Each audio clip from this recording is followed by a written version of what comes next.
On change de sujet. La laïcité de nouveau mise à l'épreuve. De plus en plus de lycéens partout en France vont en cours vêtus de tenues islamiques. Selon plusieurs rectorats, cela fait quelques semaines que ça dure. Des filles en abaya, ces longues robes amples, et des garçons en camis, tunique traditionnelle musulmane.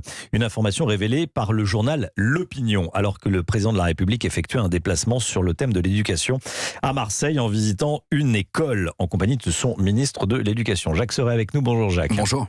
Ce sujet est éminemment politique et inconfortable pour Emmanuel Macron. Oui, car Emmanuel Macron entretient le « en même temps » sur la question des tenues religieuses. 3 jours après le premier tour de la présidentielle, en déplacement de campagne à Strasbourg, il déclarait ceci à une jeune femme portant le voile croisée dans la rue. Ce qui est beau, vous êtes féministe ? Oui, moi je suis féministe. Vous êtes pour l'égalité femmes-hommes ? Je suis pour l'égalité femmes-hommes. Je peux me permettre d'être indiscret ? Oui. Vous portez un voile par choix ou vous imposez ? C'est par choix. Non, mais c'est Totalement important. par choix, Parce monsieur. qu'il y a les caméras. Non, je vous le dis parce que Totalement par choix, monsieur. avoir une jeune fille qui porte le voile à Strasbourg qui dit « Est-ce que vous êtes féministe ?» C'est la meilleure des réponses à toutes les bêtises que j'entends.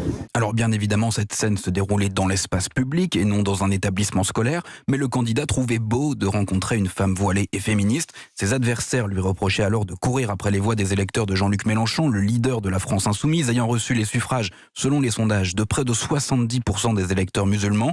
Aujourd'hui président et confronté à ce phénomène, cette épidémie de tenues islamiques dans les écoles, comme l'a titré L'Opinion, Emmanuel Macron adopte un discours plus ferme.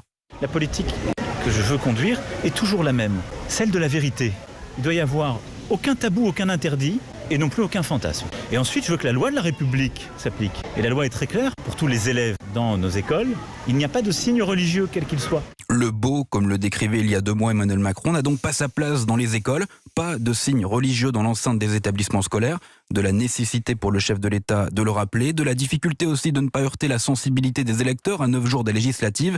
Emmanuel Macron a promis de répondre à toutes les situations qui ne respecteraient pas les lois de la République, un défi qui s'annonce pour le moins colossal. Jacques Serret, merci beaucoup Jacques.